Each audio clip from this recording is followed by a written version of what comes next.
Bienvenue, si vous nous rejoignez, notre éditorialiste aujourd'hui, c'est Jean-Michel Apathy. Merci d'être là, Jean-Michel, et notre invité, Alexis Corbière, député de la France Insoumise. Bonjour, bienvenue parmi nous. Thierry, les débats télé pour les européennes sont un casse-tête. Ben oui, il y a beaucoup de listes. On va peut-être même dépasser les 18 listes. Alors, comment organiser un débat à la télévision pour que tout le monde puisse s'exprimer?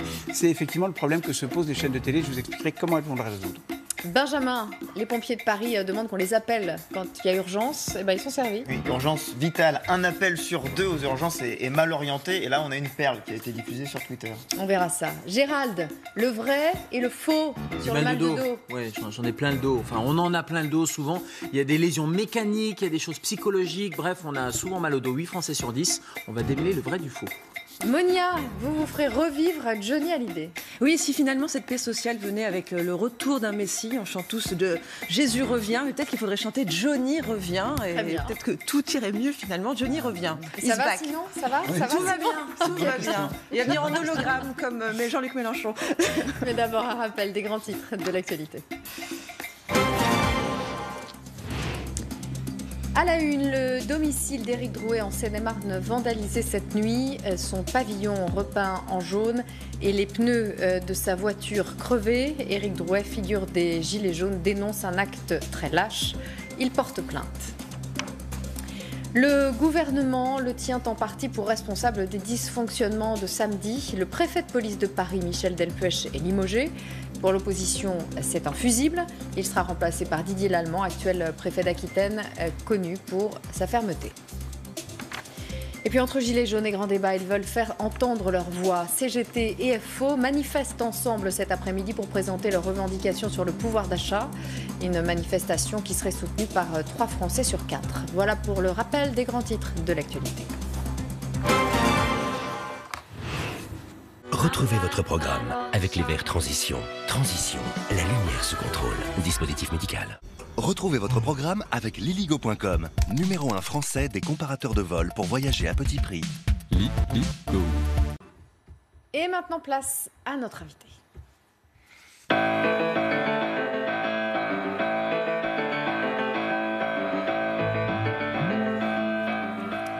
Alors, Alexis Corbière, le préfet de police de Paris, a donc été limogé. Il était le fusible idéal? Moi, j'aime pas cette logique comme ça, que ce serait l'administration qui serait responsable d'un problème. Il faut quand même rester sérieux. Ça fait 18 semaines qu'il y a des manifestations. C'est très politique, la manière dont tout ça va être géré. Je ne peux pas croire un instant la thèse que nous vend Monsieur le ministre de l'Intérieur, qu'il n'était pas au courant, que le dispositif ne lui allait pas, qu'en quelque sorte même les choses qui ont été faites sur place, ça ne lui va pas. Le ministre de l'Intérieur doit être au poste de commande directement pour veiller à ce que les choses se déroulent telles que lui politiquement l'entend. Donc expliquer que ce serait monsieur le préfet. Je rappelle que 2 jours avant, il y a monsieur Gibelin, peut-être que ceux qui nous regardent ne le connaissent pas, mais c'était quand même un haut responsable de celui qui est responsable de la DOPC, c'est-à-dire de la police, qui déjà a été remplacé. Donc on a une pour d'autres raisons, hein, parce qu'il avait fait un témoignage qui a gêné un peu l'Élysée. Oui, mais enfin, à la veille d'une... Sur l'affaire Bellatar. Oui, mais enfin, ça n'avait pas grand-chose à voir, parce que c'est... Ça a peut-être tout à voir, c'est que les 2 personnages dont on parle, M. Delpech et M. Gibelin, dans l'affaire Benalla, n'ont pas eu peut-être l'attitude que le gouvernement attendait d'eux. D'accord? Donc tout ça peut-être est très lié en vérité, où on profite d'un prétexte pour dégager, pardon l'expression un peu triviale, des gens. Mais à la veille d'une manifestation, remplacer ou du moins mettre de côté un homme aussi important, ça n'aide pas. Et de toute manière, moi je considère qu'en République, c'est le politique qui est responsable. C'est pas l'administration. D'accord? S'il y a eu un problème, et il y a eu un problème samedi, nombreux témoignages sont là. J'écoute ce que disent des responsables syndicaux de l'UNSA Police, qui dit qu'ils ne comprennent pas et qu'ils ont le sentiment que beaucoup de compagnies de CRS qui étaient à quelques mètres auprès de l'Élysée ne sont pas intervenues, etc. Donc il y a une dysfonction. Il est politique.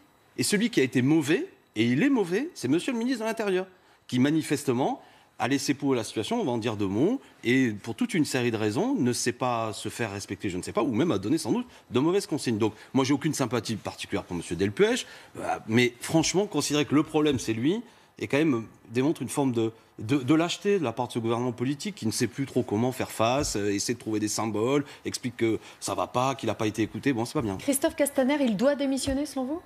Bah, écoutez, moi, ça fait plusieurs semaines que je le dis. Je trouve que c'est un ministre... Vous appelez à sa démission? Il n'est pas bon, quoi. Enfin, je veux dire, il est inefficace. Même, il s'est passé beaucoup de choses. Il y a eu beaucoup de violence. depuis le début de cette manifestation, quel que soit ce qu'on en pense, du matériel, le LBD qui a été utilisé. Monsieur Jacques Toubon, c'est pas un insoumis, qui dit qu'il faut arrêter l'utilisation de ce matériel. On en est maintenant, on en est à 22. On en est à 22. Pour autant à sa démission. Et je l'ai déjà dit, je vais le répéter. Oui, je pense qu'il doit démissionner. Il n'est pas bon, il n'est pas efficace. Ça n'est pas un homme d'ordre. C'est un homme qui est incompétent. On le voit bien, qui prend des postures, est assez. Pardon ? Oui, l'ordre républicain. C'est eux le désordre. Hein. Je vais vous dire, le désordre, c'est eux. L'ordre, Jean-Michel Apathy. C'est curieux. Non, mais c'est pas curieux parce que vous connaissez. Non, mais j'aimerais terminer là-dessus, c'est qu'il faut faire de la politique dans ces cas-là. La seule chose que sait faire Castaner, c'est bomber le torse. On a un député, Monsieur Prudhomme. Il y a des images qui sont là, qui se fait matraquer. D'accord, c'est pas qu'un député est au-dessus des citoyens, mais quand même, quand un policier frappe un député, on doit quand même un peu dire qu'est-ce qui s'est passé. Castaner a trouvé ça parfaitement normal. Ça se passe en Gironde. Le préfet qui couvre ce matraquage de députés, c'est monsieur Lallemand qui vient d'être nommé. Alors, bon, tout ça n'est pas sérieux sur le plan politique. Vous dites Castaner doit démissionner. Marine Le Pen, depuis longtemps, le dit. Voici la réaction de Christophe Castaner à cet appel à la démission. Je pense que si ça avait une utilité politique, Monsieur Pujadas, si le mouvement des Gilets jaunes s'était arrêté le 18 novembre, si j'avais démissionné, je l'aurais fait sans aucune difficulté. Ensuite, le jeu de l'opposition, qui consiste à n'avoir que comme discours celui de l'acrimonie, de la haine, du rejet et un peu de la jalousie concernant M. Ciotti, me semble pas le meilleur discours que l'on peut avoir. M. Ciotti a toujours rêvé d'être ministre intérieur. Je crois que le jour où j'ai été nommé dans mon poste, il a commencé à dire que je n'avais pas les épaules, parce que lui, il les a certainement. Voilà. Est-ce que c'est pas un peu facile quand on est dans l'opposition d'appeler à la démission d'un ministre, non ? Alors, vous en jugez. Moi, je pense que quand quelqu'un ne voit pas qu'on utilise des grenades de désencerclement qui ne sont pas, normalement, doivent pas être utilisées comme... Ça a été changé samedi dernier par les faux. munitions. Est-ce que vous savez que c'est arrêté de répéter ? Donc ça devrait aller dans votre sens. Est-ce que vous êtes au courant que samedi dernier, il y a eu encore des gens éborgnés ? Il y a eu une personne qu'on a éborgnée. utilisé des LBD. Mais il y a eu 30 tirs de LBD contre 1000 les semaines précédentes et des munitions qui sont moins puissantes, qui sont efficaces à 4 mètres au lieu d'être à 40 mètres. Il y a eu plus de violence. Non, vous ne dites pas ça. La violence, écoutez, franchement, là vous répétez le discours gouvernemental qui dit une chose, qui dit s'il y a eu un problème samedi, c'est parce qu'en gros on a trop écouté les insoumis, qu'on n'a pas assez tiré dans le tas. Ce discours est absurde. Je vous le dis clairement, d'accord ? Jean-Michel. Non, mais y compris, par exemple, on termine. Monsieur Castaner ce matin a dit il y a des gens qui venaient d'Italie, d'Allemagne. Lisez la presse encore aujourd'hui, tous les gens qui passent en comparution immédiate, il n'y a pas un Allemand, il n'y a pas un Italien. Tous les profils des gens qui passent devant les tribunaux, il n'y a pas un seul manifestant Black Bloc. C'est que des pauvres gars, un type à moitié bourré qui a balancé une canette, etc. Pour quelle raison tout ce discours qui consiste à dramatiser, quand il s'agit concrètement après d'interpellation, c'est jamais les bons qui sont arrêtés. Donc tout ça n'est pas sérieux. C'est politiquement pas sérieux. C'est ce que je veux dire. Et moi, il me semble qu'à partir de dire c'est la faute au préfet, c'est pas la mienne, et terminé, pardon. Je ne vais pas prendre la défense de Ciotti, j'arrête là. Mais dire que c'est la jalousie qui anime Éric Ciotti. Non, mais je veux dire, bon, faut arrêter la psychologisation de tout, quoi. Enfin, je veux dire, on a le droit d'être. La journée de samedi de l'aveu même du pouvoir, par exemple, Laurent Nunez a utilisé le mot, a été un échec en termes de maintien des forces de l'ordre. Donc, s'il y a un échec, c'est la politique qui doit payer la note. C'est pas un fonctionnaire. Ça me paraît clair. Par ailleurs, la journée de samedi, c'est aussi une démonstration. Vous n'en parlez pas parce que, au fond, ça vous gêne. C'est la démonstration que ce mouvement des Gilets jaunes, tel qu'il est et tel qu'il est infiltré, ne peut être canalisé que par une intervention policière, samedi on l'a bien compris, qui est plus active, peut-être plus violente, parce que les casseurs qui étaient là appelaient cette violence de la part des forces de l'ordre. Les forces de l'ordre samedi sont restées un peu en recul. On voit le résultat. Tous les Champs-Élysées ont été saccagés. Personne ne peut accepter ça. Donc ça suppose un emploi plus actif des forces de l'ordre. C'est une évidence, c'est une escalade. Et je trouve, pas vous là spécifiquement, mais même dans votre propos là spécifiquement, que vous manquez de condamnation nette des actions de violence samedi. Mais parce que sur ce terrain-là, on a toujours condamné les violences. Non, mais attendez. Comme un rituel. Ben oui. Alors mais précisément. Là, et chaque fois, il y a toujours quelqu'un qui dit passé là, pas assez. Ce qui s'est passé là, c'est un problème. Je suis défavorable à la violence pour une raison. Ouais. C'est que j'ai toujours plaisir à être avec vous. Moi, je veux parler des Gilets jaunes, de ce que ça dit, ce mouvement, de l'exigence de justice sociale, et on parle sécurité. Donc je dis que ceux qui cassent, en quelque sorte, font obstacle, créent un écran, d'accord, pardon d'utiliser ce terme un peu, sur le plan stratégique, c'est absurde, parce qu'on n'en est plus qu'à parler de ça, alors que ce que veut dire le mouvement des Gilets jaunes, le soutien majoritaire qu'il y a dans la population, c'est parce que les gens considèrent qu'il y a trop de pauvreté, trop d'injustice, qu'il faut des réformes fiscales, il faut augmenter les salaires, il faut défendre le service public. C'est ça dont il faut parler. Mais les leaders des Gilets jaunes sont ambigus avec la violence, convenez-en. Moi, je parle pour moi. Et si les manifestations étaient organisées, elles seraient moins violentes. Et ça, c'est aussi la responsabilité des Gilets jaunes. Jean-Michel Apathy, vous ne pointez jamais tout ça. Jamais. On ne cesse de le faire, Jean-Michel, ne le faites pas. Écoutez, vous savez très bien responsabilité des Gilets jaunes, vous ne la pointez jamais. Mais les Gilets jaunes, ce que ce mouvement exprime est un mouvement profondément positif. Si ce gouvernement pense qu'on va pourrir la situation en faisant un faux débat, non mais c'est lui qui est responsable politiquement. Un débat qui se termine quand on commence à tendre l'oreille en expliquant quoi ? La conclusion qu'il va falloir rallonger la durée de temps de travail, c'est-à-dire partir plus tard en retraite et travailler un jour supplémentaire férié, c'est-à-dire baisser les salaires, c'est-à-dire si vous faites travailler plus les gens en les payant de la même façon, baisser les salaires. Si le gouvernement pense que la crise des Gilets jaunes va se résoudre après avoir fait 9 semaines de débat blabla, de cette manière-là, c'est une folie. Mais vous parlez d'autre chose aussi. Mais parce que c'est ça le sujet. Vous êtes parti. Voilà, non, c'est vous qui voulez parler d'autre chose. Vous refusez toujours Jean-Michel, ce sujet-là. Précisément, moi, quand on invite un insoumis, je violence. vous parle de ce qui crée le trouble dans ce pays. C'est que, par exemple, à 6h15 du matin, j'ai quitté l'Assemblée vendredi soir, où nous avons voté la privatisation d'Aéroport de Paris, de la Française des Jeux, de Engie. C'est absurde. On privatise tout. On n'augmente pas les salaires, on casse le service public. C'est ça qui crée la tension. Si après vous m'amenez uniquement à discuter, regardez, il y a des violences. Qu'est-ce que vous voulez que je vous dise ? Je suis contre la violence. Mais moi, ce qui m'intéresse, c'est comprendre pourquoi ce pays est un état d'ébullition. Écoutez, arrêtez cette farce de débat. Vous avez vu le débat avec les intellectuels hier soir avec Emmanuel Macron ? Il invite 30 intellectuels, ils ont droit à parler 2 minutes, et lui, il parle tout le temps. C'est plus un débat, c'est un monologue. Bon, je veux dire, ça montre le côté grotesque sur le plan politique. Il pense que la superbe et l'intelligence d'Emmanuel Macron va calmer le pays. Je dis que ce pays est en colère. Il était déjà en colère pendant l'élection présidentielle. Alors, si vous, la seule chose que vous avez montré, c'est, regardez, monsieur Corbière, il y a des gens en colère, il y a de la casse. Oui, il y en a. C'est pas bien. Oui, c'est pas bien. Comment on calme les choses ? Par la politique. Ou alors, on tire dans le tas. Tirer dans le tas. Ça ne réglera rien. C'est pour ça que je dis au bout d'un moment, pardon, moi je ne suis pas un spécialiste de questions de sécurité.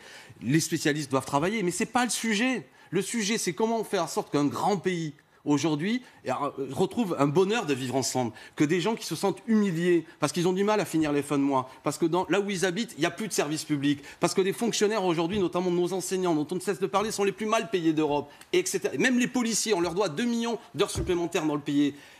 À l'heure où on privatise, à l'heure où il n'y a jamais eu autant de dividendes reversés aux actionnaires dans les grands groupes du CAC 40 qui sont là, elle est là l'injustice. Pardon de le prendre sur le plan politique, parce que sinon, moi, inviter un policier à parler à ma place, moi, j'ai rien à dire.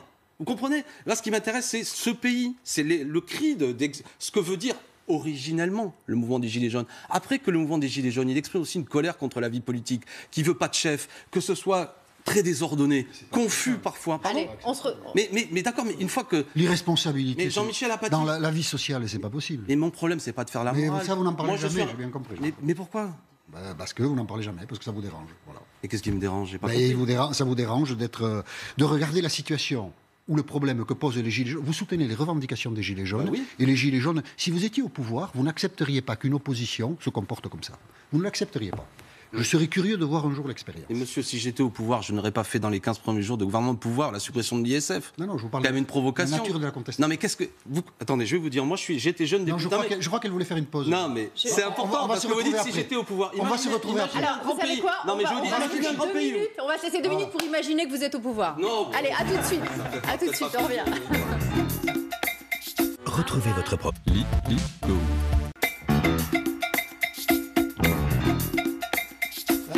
Suite de notre émission avec notre éditorialiste Jean-Michel Apathy et notre invité aujourd'hui, Alexis Corbière. Bonjour et rebonjour et merci d'être avec nous. Parlons maintenant d'Éric Drouet, sa maison vandalisée et son véhicule aussi. On a quelques images. Votre réaction à cela ? C'est tagué, plus que repeint de jaune. C'est la maison taguée. C'est la suite de l'échange qu'on avait. C'est la stratégie de pourrissement du gouvernement depuis 9 semaines. Il y en a assez. Le gouvernement croit que... Ça, c'est pas je suis pas sûr que ce soit Castaner qui ait tagué le domicile de Drouet. Non, mais ce que je suis en train de dire, c'est qu'après, vous ne répondez pas aux choses. Et crever ses pneus. Oui. Vous ne répondez pas aux choses. Vous laissez pourrir les choses. Y compris, vous allez chercher dans des formulations sur Facebook la responsabilité. C'est ce qu'a dit M. Castaner. Il a considéré comme étant responsable M. Drouet de tout ce qui avait eu lieu. À partir de là, tout ça participe, à un moment donné, à... des violences. C'est une conséquence de la radicalisation des Gilets jaunes qui voit apparaître du coup en face une radicalisation des Français qui disent on en a ras-le-bol. Il me semble que c'est ce que je suis en train de dire. À partir du moment où un gouvernement organise le pourrissement, ne répond pas, eh bien, un pourrissement, ça crée des effets pourris. Voilà, c'est violent. On va aller casser la maison de M. Drouet. Il y a des gens dans les manifestations qui cassent, etc. On ne répond pas politiquement. Ils ont voulu... Non mais, le gouvernement... Moi, je ne mets pas la même responsabilité, je le dis sans mépris, entre un homme qui est un chauffeur routier qui exprime une colère sociale et un gouvernement qui dirige politiquement. La stratégie de Macron, de M. Castaner, etc., c'est le pourrissement. On va organiser un grand exutoire. Ils l'ont dit d'ailleurs. Et ça va parler. Et à la fin, une fois, ça aura calmé les choses. cela ne marche pas, et c'est sans doute ce qu'exprime la manifestation de samedi sous des formes que nous n'approuvons pas. Alors après, moi je condamne... Jean-Michel. Le statut de chauffeur routier d'Éric Drouet ne lui vaut pas impunité. Il s'exprime dans le débat public, il dit des choses, on va peut-être en entendre une ou deux, qui sont très contestables, donc qu'on lui réponde et qu'on fasse de lui ce qu'il est, un leader de fait du mouvement des Gilets jaunes, c'est un peu inévitable. La deuxième chose, c'est une question de principe. Moi, je suis toujours très étonné de le gouvernement ne répond pas aux revendications. Mais c'est son droit. Il prend le risque de se couper de la population, d'être battu aux prochaines élections municipales. Mais ce n'est pas parce que des gens demandent quelque chose qu'il faut automatiquement satisfaire la demande. C'est une appréciation politique, c'est un débat politique. Normalement, c'est curieux que ça ne se passe pas comme ça. Les Gilets jaunes, n'étant pas entendus par le gouvernement, devraient se reporter sur des forces politiques qui soutiennent leurs revendications, les défendent. Votre parti, par exemple. Ça ne se passe pas du tout comme ça. Mais ça n'est pas au gouvernement de céder. S'il pense qu'il ne doit pas le faire, il en a le droit. C'est le débat politique. Et après, c'est les urnes qui tranchent. Voilà. Et ça, vous posez les problèmes d'une manière très différente. Il faut céder. Si on pense que ce qui est demandé n'est pas légitime, on ne cède pas. Voilà. C'est la vie politique. La preuve, vous avez le résultat sous les yeux. D'accord ? D'accord, très bien. Non, mais le fait que... la violence. Pardon ? Vous n'allez pas légitimer la violence. Non, mais d'un pourrissement généralisé de la situation. Ça n'existe pas. Du fait que la moitié... Pardon, mais vous ne le voyez pas. Vous non, voyez le pas pourrissement, ce qui se passe. Ça n'existe Attendez, pas. je vais vous dire une chose. La violence existe. Le dialogue, peut-être pas entre Jean-Michel Apathy et moi, mais moi, je vous dis... Les résultats de l'élection présidentielle, ce qui nous montre, c'est très grave. L'homme qui est aujourd'hui président de la République, qui concentre énormément de pouvoir sur lui, M. Emmanuel Macron, fait 18% des électeurs inscrits au premier tour. Mais non, mais c'est fondamental. Fondamental. Il a eu la majorité des votants. Sinon, il n'y a plus de démocratie. Sinon. Précisément. Qui a eu plus de voix qu'Emmanuel Macron ? Je suis en train de vous dire que le système fait qu'un système de rejet au second tour, notamment de Mme Le Pen, amène son élection. Cet homme, ses idées, je le pense, ne sont pas majoritaires dans le pays. Donc il faut un grand bouleversement politique, redonner la parole au peuple, voir comment nous reforgeons tranquillement des institutions plus démocratiques. Soit, si on ne voit pas ça, et qu'on la joue, à la Jean-Michel Apathy, il est le chef, il fait ce qu'il veut, après tout, c'est pas grave, etc. Mais il n'est pas légitime. On a suivi la même élection, tous. Oui. D'accord. Qu'est-ce qu'elle nous dit, cette élection ? Je ne conteste pas que M. Macron est arrivé en tête au premier tour, mais je dis quand on reporte, il fait 24% des voix exprimées, 18% des électeurs inscrits. Et au second tour, dans un rejet de Mme Le Pen, il y a beaucoup de gens, vous savez, qui n'étaient pas d'accord avec M. Macron, mais qui ne voulaient pas de Mme Le Pen, ont voté pour lui. Et lui, il est sorti là-dedans avec le sentiment qu'il était majoritaire et qu'il pouvait aller sur une politique. Je reviens à ce que j'ai dit, moi, comme jeune député au mois de juin. À quoi j'ai constaté ? On supprime l'ISF et on baisse les APL pour les plus modestes. Donc ça, c'est une erreur politique de fond. Ce pays est en crise. Écoutez, ça peut mal finir. Ça peut mal finir. Ce que j'appelle mal finir, c'est que ce soit l'extrême droite qui l'emporte. D'accord ? Ce pourrissement peut donner les clés de ce grand pays à des forces xénophobes, à des gens qui ont une définition ethnique de la nation, qui pensent que ceux qui n'ont pas le... Vous, ça vous fait peut-être rigoler. Moi, ça m'inquiète. Mais ça ne me fait pas rigoler. Pas du tout. Donc, vous me faites parler d'épiphénomènes. Mais pas du tout. Moi, je vous dis ce qu'il y a de profond dans le pays. De la colère qui monte, des gens qui se sentent humiliés, des gens qui bossent dans la précarité. C'est ça le fond du sujet. La colère d'Éric Drouet, si on n'y répond pas et qu'on dit, écoutez, c'est ce pourrissement. Et bien voilà. Donc, arrêtons de parler de la violence et parlons du fond du problème. La colère d'Éric Drouet, aujourd'hui, elle se manifeste comment ? C'est qu'il appelle à des blocages de ports et de raffineries aujourd'hui même. On l'écoute. Le prochain truc à faire pour moi, c'est le blocage des ports et raffineries. Et que tous les gilets jaunes se mettent que là-dessus. Et en 3-4 jours, à mon avis, c'est plié. Est-ce que cet appel au blocage des raffineries, vous le soutenez ? Mais tout ce qui est mobilisation, c'est des grèves, des mobilisations. Dans ce pays, on a le droit de manifester, le droit de faire grève et de faire des blocages. Non. Mais moi, je suis favorable à une stratégie politique, si elle est majoritaire, qui peut créer un rapport de force pour que les revendications sociales soient entendues. Ça s'appelle un mouvement social. Ça s'appelle un mouvement social. Il n'y a rien de violent. Vous mélangez des manifestations, des revendications qui peuvent être déclarées. Et là, c'est un acte illégal. C'est ce qu'on appelle un rassemblement, un attroupement illégal. Ce dont parlait d'ailleurs M. Castaner. Une mobilisation sociale, pour vous, c'est un acte illégal. C'est légitime de bloquer la raffinerie. Justement. Si c'est un rapport de force pour créer effectivement une situation, ça s'appelle une grève, une mobilisation. Quel est le problème ? C'est légitime de bloquer les raffineries. Mais c'est déjà arrivé. Pourquoi c'est illegitime ? C'est légitime de bloquer les raffineries ? C'est illégitime ? Je pense que oui. Ah bon, d'accord. Mais comment, enfin, n'a plus le droit de se mobiliser, on n'a pas le droit de faire grève, on n'a pas le droit de... Mais je vous dis pas ça, mais bloquer les raffineries, ça n'a rien à voir. Non, mais là, vous me faites comment... C'est pas ça le sujet. Voyez, c'est pas le sujet, c'est la déclaration d'Éric Drouin. Vous trouvez... On a privatisé les aéroports de Paris. Non, mais vous, ça ne vous intéresse pas, ce sujet. Vous esquivez à chaque fois. C'est vous qui esquivez. Mais non, en l'occurrence, il y a un appel au blocage des raffineries. Donc on vous demande votre avis là-dessus. À chaque fois, vous revenez sur les privatisations et sur les... C'est me faire condamner ce que disent tel ou tel gilet jaune. En quoi c'est intéressant? Moi, je ne suis pas chef gilet jaune. Positionnement par rapport à cette action d'aujourd'hui. Vous pourriez dire une fois que c'est exagéré. C'est quand même pas scandaleux de voir c'est un peu n'importe quoi. Moi, écoutez, on ne peut pas tout soutenir. Quel que soit ce que j'en pense. Non, mais parce que mon problème, je vois bien. Moi, je ne veux pas être celui qui fait la morale à tel ou tel. Je dis que tout ça est un mouvement qui profondément est juste, qui n'accepte pas de se résigner, qui n'accepte pas le retour, entre guillemets, à la normale en disant on laisse faire le gouvernement. Donc il crée un rapport de... Je vais le dire clairement, tout ce qui crée un rapport de force sociale, qui montre qu'il y a une exigence qui est là, qui n'est pas satisfaite, qui se situe sur le terrain de quelque chose qui n'est pas violent, qui permet d'avoir une écoute majoritaire dans le pays, je le soutiens. D'accord ? Bloquer des raffineries, c'est violent. Vous condamnez des gens à ne plus avoir... Il dit en 3-4 jours c'est plié, donc les gens n'ont plus d'essence, ils vont plus au travail. Moi il me semble que son message, si on l'écoute dans l'intégralité, ce qu'il dit, c'est s'il y avait un appel à la grève, d'accord, effectivement, ça peut avoir un effet plus important. Et ça, c'est assez juste. Une grève, ça se déclare. Ça, c'est assez juste. D'abord, c'est pas... Mais peut-être que c'est aussi un appel, ce qu'il dit, en direction des organisations syndicales, pour qu'il y ait quelque chose de plus important. Il dit tous les gilets jaunes devraient se mettre sur le blocage des raffineries. En 3-4 jours, c'est plié. Oui, et alors c'est lui qui va faire la loi, c'est lui qui tout seul décide comment on fait. Et vous, député de la Nation, vous dites oui, il a raison. Pour l'instant, rien. Non. C'est quand même curieux. Non, c'est pas ça. Ce que je vous dis, c'est qu'alors qu'il se passe, je trouve, des choses graves. Par exemple, on pourrait s'interroger pourquoi cet après-midi il y a des fonctionnaires en grève, pourquoi des enseignants. Vous avez, je reprends votre expression, un député de la Nation. Ça, on s'en fout. Par contre, depuis tout à l'heure, ce que vous voulez, c'est me faire commenter ce que dit tel ou tel gilet jaune.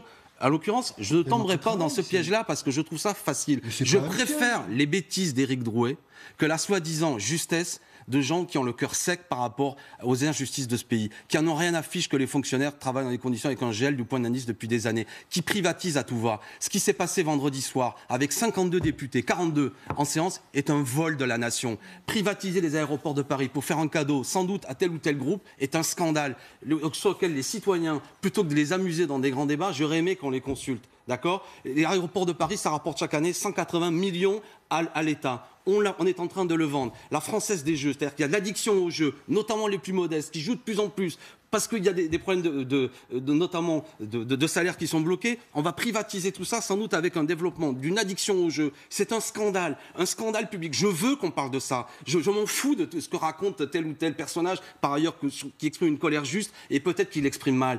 Vous comprenez ? Si, en permanence, vous m'amenez, je dis ça gentiment, au milieu de l'arène, pour me dire « Ah, t'as pas condamné parce que ça, c'est violent », vous ne comprenez pas. Moi, j'ai une question. Pas le coût de la violence qu'il y a dans ce pays. Et moi, je suis vraiment pour que ça s'arrête pacifiquement par la politique. Et Macron, lui, veut régler ça en disant... Alors, justement, la politique. Jetons un œil au dernier sondage. IFOP pour Paris Match et Sud Radio pour les Européennes. À 2 mois des Européennes, la France Insoumise est à 7,5%. Europe Écologie Les Verts est à 8,5%. Est au-dessus de la France Insoumise. Est-ce que l'écologie, aujourd'hui, c'est pas le salut de la gauche ? Moi, je suis une liste écologique, vous savez, c'est pas... Enfin, vous n'êtes pas sur la liste d'Europe Écologie Les Verts, vous soutenez la France Insoumise. Donc... Oui, mais c'est une liste écologiste, on a un programme écologiste. Le candidat qui a fait le plus gros score à une élection présidentielle. Sauf que les gens aujourd'hui ont plus l'intention de voter pour Europe Écologie Les Verts. Là, vous savez, un taux de redressement des listes sondages, en vérité, ça veut dire qu'on fait essentiellement le même score. Ce que veut dire ce sondage quand on le regarde, non mais je ne vais pas commenter un point de différence. Il y a un autre sondage qui nous met à égalité, il y en a même un qui nous met devant. Audrey Casmomara, franchement, qu'est-ce qu'il nous dit ce sondage que je lis attentivement ? C'est que plus la moitié des électeurs, pour l'instant, n'ira pas voter, d'accord ? Donc c'est ce qui m'intéresse. Que la crise actuelle ne sert pas la France Insoumise, manifestement. C'est ce que je suis en train de dire. Mais elle ne sert pas non plus Europe Écologie Les Verts, qui avait fait plus aux dernières élections européennes. Et surtout, ce que vous pouvez observer, c'est que toute une série de grands partis politiques qui ont quand même dirigé ce pays, le Parti Socialiste est à la ramasse, à tel point qu'il va chercher un homme, Raphaël Glucksmann, qui soutenait Sarkozy il y a quelques années, pour être tête de liste. Donc tout ça n'est pas sérieux. Et je vous dis qu'on terminera beaucoup plus haut. Qu'est-ce que vous pensez de la privatisation d'ADP ? Mais ça va pas. Mais ça va pas. C'est pas une bonne question? Non, mais surtout que ça C'est une bonne question, non? Vous faites pas votre métier, je viens d'y répondre. C'est une bonne question. Il y a 5 minutes. C'est pas vrai. Il y a 5 Vous en minutes. avez parlé? Oui. Ah, j'ai pas écouté. Non, mais Jean-Michel Apathy, c'est plus important pour la Française nation. des Jeux, C'est plus important pour la nation. La privatisation, c'est la plus grande privatisation depuis Il veut 50 parler que ans. de ça. Donc on peut pas. Et oui, parce que Non, ça, mais c'est c'est un fini, sujet là. sérieux. Il pourrait se passer n'importe quoi au monde, il faut parler d'ADP. Donc c'est pour ça que je vous posais la question. Ah ben pardon, c'est un vrai sujet. Ah, mais bien sûr que c'est un sujet. Sur lequel je vais vous dire. Allez. Non, mais On est Jean-Michel, je termine là-dessus. On est obligé d'arrêter. Non, un minimum d'élégance, Vous avez raison. messieurs. On se retrouve dans 2 minutes.